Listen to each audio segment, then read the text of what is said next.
Assalamualaikum warahmatullahi wabarakatuh.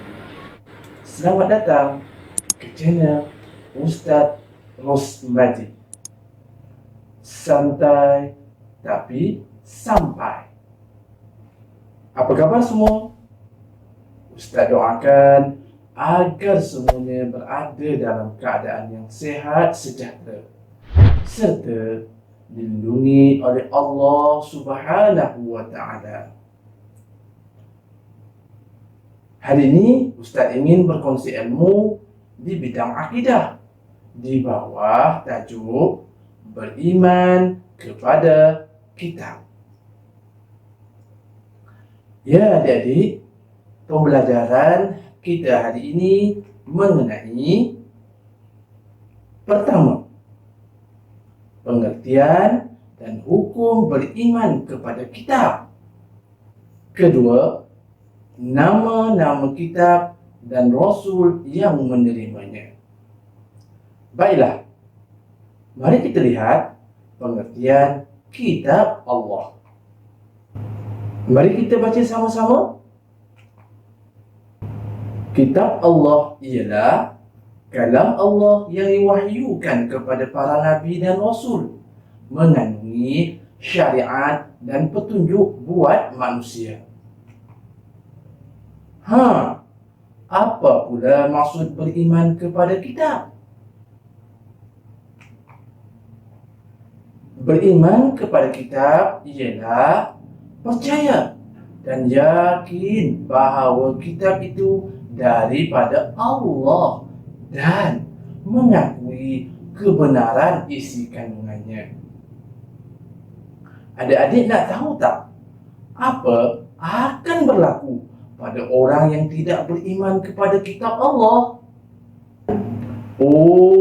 Kalau adik nak tahu, hukum orang yang tidak beriman kepada kitab Allah adalah berdosa. Sebab hukum beriman dengan kitab Allah wajib, seperti mana firman Allah dalam surah An-Nisa ayat 136.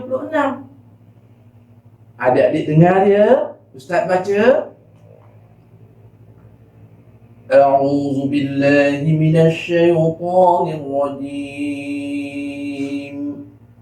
Bismillahirrahmanirrahim. Ya ayyuhalladzina amanu birrasul.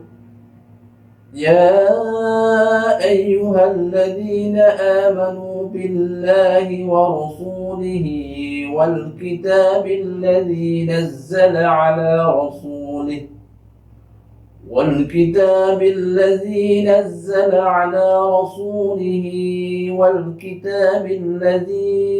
أنزل من قبل. Maksudnya, wahai orang yang beriman, tetaplah beriman kepada Allah dan Rasulnya dan kepada kitab yang Allah turunkan kepada Rasulnya serta kitab yang Allah turunkan sebelumnya. Al-Quran mengandungi perintah dan larangan Allah yang mesti kita patuhi. Tahukah adik-adik, Al-Quran mempunyai 114 surah. Di dalamnya terkandung ajaran yang meliputi semua perkara yang berkaitan seperti ibadah, akidah, muamalat dan akhlak. Adik-adik, tahu tak apa itu suhuf? Mari Ustaz terangkan. Apa itu suhuf? Suhuf ialah lembaran yang mengandungi wahyu Allah yang diturunkan kepada para nabi dan rasul, seperti suhuf kepada Nabi Ibrahim dan Nabi Musa. Dah tahu kan suhuf? Bermakna suhuf itu merupakan lembaran yang mengandungi wahyu Allah. Al-Quran ialah kitab Allah. Baiklah, mari kita kenali pula siapakah para nabi dan rasul yang menerima kitab-kitab Allah. Dah sedia? Mari kita sebut sama-sama.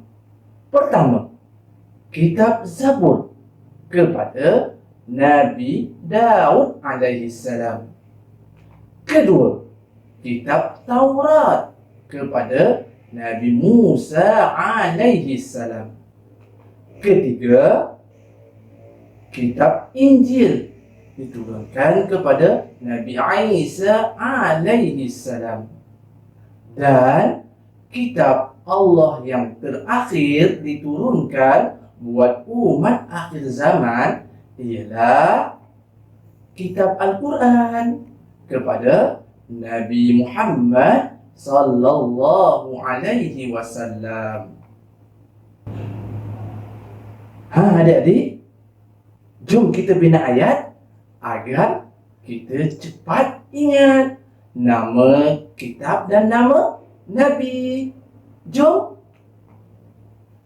Cuba ikut Ustaz baca. DZMTIIME.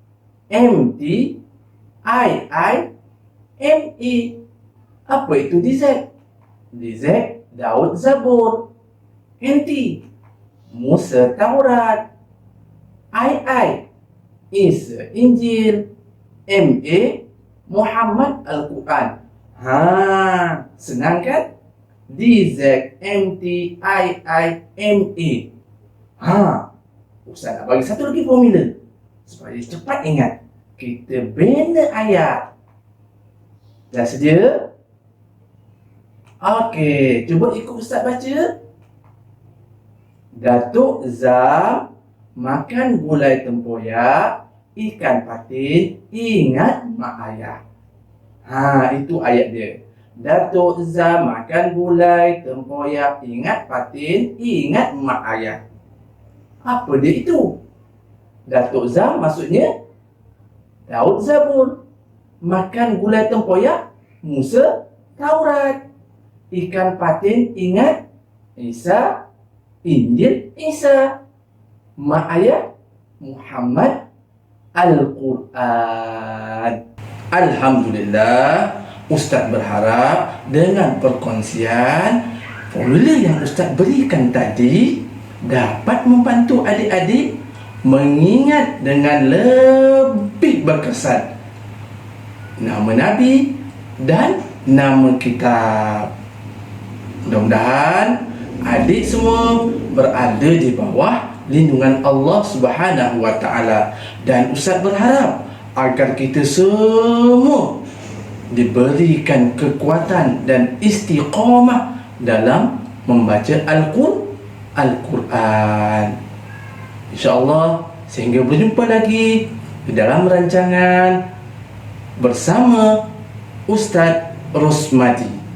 Santai tapi sampai. Assalamualaikum warahmatullahi wabarakatuh.